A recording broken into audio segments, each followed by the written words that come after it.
Friends, आप हताश ना हो और आप निराश ना हो। आपके संघर्ष के साथ ही मैं आपके साथ हूँ और आपको आगे क्या करना है मैं बिल्कुल आपके साथ हूँ। जितना ज्ञान है, जितना अल्प ज्ञान मैंने अभी तक अर्जित किया है वो मैं आपके साथ ज़रूर शेयर करूँगी। सबसे पहली बात कि 10 जुलाई को जो धरना हुआ था उसमें क्या हुआ और उसके बाद क्या हुआ। 10 जुलाई वाली बात तो खैर सबको पता चल गई है। वो चाहे यूट्यूब चैनल के माध्यम से हो, चाहे किसी ग्रुप के माध्यम से हो, चाहे जो लड़कियां अंदर गई थी वो आके ही बताई हो उसके माध्यम से हो। तो लेकिन एक हम शॉर्टकट में बता देते हैं।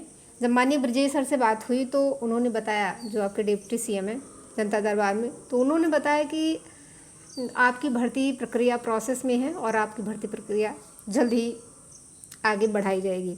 और एक ही 2 लड़कियां गई थी जिसमें से एक से उन्होंने बोला था ये वाला सब, लेकिन जब दूसरी लड़की ने कहा मैं भी सर मुख्य सेविका भर्ती के संबंध में ही आपसे बात करने आई हूँ, तो उन्होंने हाथ से इशारा किया, मतलब पॉजिटिव वाला हैंड रेज किया, बाकी उन्होंने कुछ नहीं बोला। उसके बाद जब लड़कियाँ बाहर आती हैं तो जो वहाँ होते हैं लाइक कांस्टेबल वगैरह, उनमें से किसी ने बताया कि जब आप लोग बेबी रानी मौर्य के यहाँ गई थी तो बेबी रानी मौर्य ने फाइल पे मोहर लगा करके शासन को फाइल भेज दी है। वहाँ की इतनी सीन रही। उसके बाद जब लड़कियाँ आयोग आती हैं तो आयोग में जब सचिव साहब से मुलाकात होती है तो उन्होंने कहा कि मैं 4 से 5 बार आयोग को रिमाइंडर लगा चुका हूँ और जैसे ही शासन को रिमाइंडर लगा चुका हूँ, जैसे ही वहाँ से कोई जवाब आता है मैं आपकी भर्ती प्रक्रिया को आगे बढ़ा दूंगा।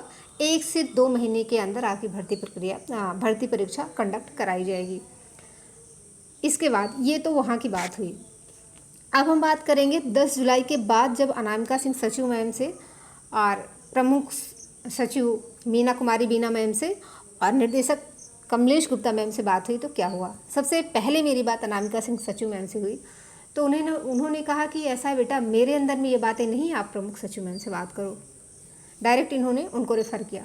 फिर जब मैंने उनको कॉल किया तो बाय द वे कॉल सबकी पिक हुई, सबने कॉल को लिया और मुझे लगता है ये कि ये रीज़न किसका था, ये धरना प्रदर्शन की ही बात थी जो वो बराबर कॉल लेती आ रही थी।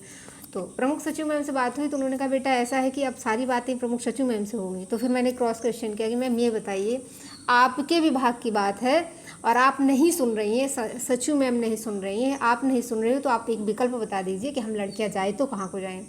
जनता दरबार में बताया जा रहा है कि आपको थाने में बिठा लिया जाएगा, रात भर नहीं छोड़ा जाएगा। जैसे लगता है कि आईपीसी सीआरपीसी केवल उन थानेदार और थाना अध्यक्ष के लिए बनी है और आम जनमानस के लिए है ही नहीं है। तो उन्होंने कहा बेटा ऐसा है, आप लोग बहुत ज़्यादा फ्रस्ट्रेट हो, आपकी भर्ती प्रक्रिया पूरी कराई जाएगी। तो फिर मैंने कहा मैम कैसे, ये बात तो कल भी बोली जा सकती थी। जब ये बात बोली गई कि आपको थाने में बिठाया जाएगा रात भर, वो भी विदाउट एनी रीज़न, धारा 144 लगी है, माना कि लगी है, लेकिन वहाँ सब लोग तो इकट्ठे थे नहीं, 4 लोग 5 लोग 2 लोग ऐसे लोग थे, और भी तो लोग आए थे अन्य प्रकरण से। हम लोगों की जो समस्या थी हम लोग उसको लेकर के गए थे। किसी का ज़मीनी विवाद था, किसी का फैमिली मैटर रहा होगा, किसी में रेप केस रही होगी, किसी में चोरी का केस रहा होगा, सब लोग अपना अपना केस लेके गए थे। तो ऐसा शब्द मुख्य सेविका के लिए ही क्यों बोला गया था कि आपको थाने में बिठाया जाएगा। उन्होंने कहा नहीं, ऐसा नहीं है, और उन्होंने डायरेक्ट कॉल निर्देशक कमलेश गुप्ता मैम को रेफ़र किया कि आप उनसे बात करिए। फिर जब मैंने कमलेश गुप्ता मैम से बात किया तो इन्होंने 20-30 मिनट बात करी और फिर उन्होंने बताया कि ऐसा है बेटा कि जो फाइल है सीडीपीओ की फ़ाइल मेरे पास आई थी, मैंने आयोग को भेज दिया है। बार बार ये बता रही थी सीडीपीओ की फ़ाइल। मैंने कहा मैम सीडीपीओ की बात नहीं, आप सुपरवाइज़र की बात करिए। तो कह रही हैं कि मेरे यहाँ से सीटों का ब्यौरा जाता है, ये जिम्मेदारी तो आयोग की होती है, आयोग पेपर करवाएगा। तो फिर मैंने कहा मैम आयोग तो बार बार कभी शासन को कह रहा है, कभी आपको कह रहा है, आखिर आपके विभाग की बात है और इसका निस्तारण करेगा कौन।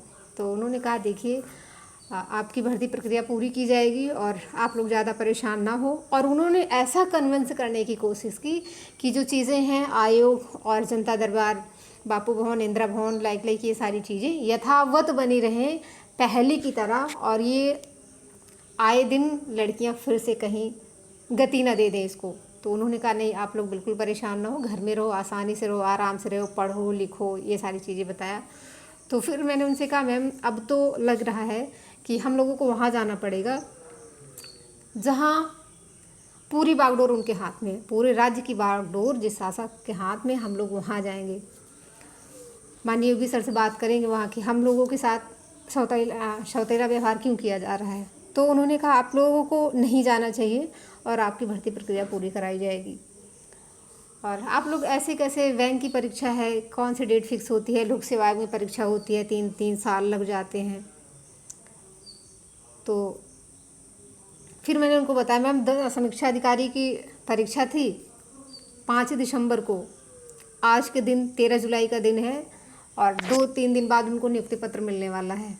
आप इसके बारे में क्या कहेंगी? अगर लोक सेवा आयोग का हवाला देंगी तो उसमें तो ऐसे ड्रामे होते नहीं हैं, रिजल्ट नहीं नोटिफिकेशन नहीं आया होता है, एग्ज़ाम की डेट मिली हुई होती है, तो उसकी तो तुलना ना ही करें तब भी बेहतर है। तो फिर उन्होंने कहा नहीं ऐसा नहीं है, आप लोग शांतिपूर्वक पढ़ाई करते रहें और आपकी परीक्षा होगी। हालांकि उन्होंने कोई एग्जैक्ट डेट नहीं बताई कि कब शॉर्ट लिस्ट होगा, कब आपकी एग्ज़ाम डेट आपको कब मिलेगी। उन्होंने सीधा सा अपना पल्ला झाड़ा कि हम सीटों का ब्यौरा देते हैं और हमें तो एक साइन करना होता है, जब विभाग वहाँ शासन से फाइल आएगी तो हम साइन करके दे देंगे।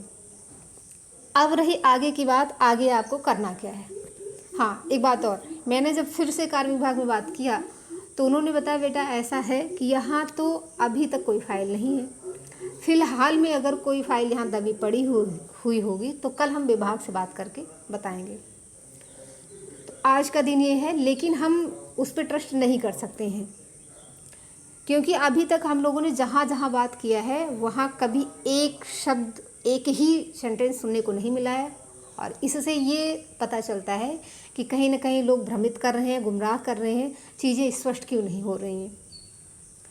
तो इसका एक ही फंडा है, अब आप लोग अगर जनता दरबार गोरखपुर जा सकती हैं तो ज़्यादा से ज़्यादा संख्या में एक बार, अभी तक आपने बहुत सराहनीय एफर्ट्स किया था, बहुत सराहनीय प्रयास किया था, एक बार फिर से आप गोरखपुर जनता दरबार जाइए और माननीय योगी सर से अपील करिए, गुजारिश करिए पूरे निवेदन के साथ कि सर आप बताइएगा कि हम लोग अब कहाँ को जाएंगे। हम लोगों को जहाँ सुरक्षित होना चाहिए था हम लोग वहाँ सुरक्षित नहीं थे। और हम लोग पर्सनली तो बिल्कुल नहीं मिलेंगे क्योंकि सामूहिक मुद्दा है, तो लड़कियाँ सामूहिक रूप से वार्तालाप करेंगे आपसे। सामूहिक बातें हैं, सामूहिक आप लोग बताइए।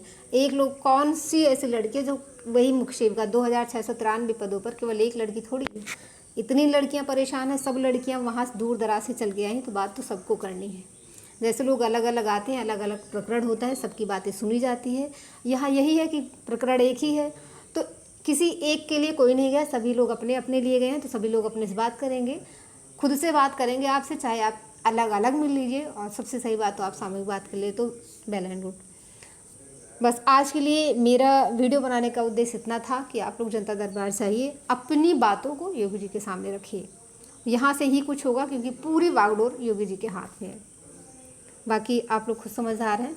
धन्यवाद।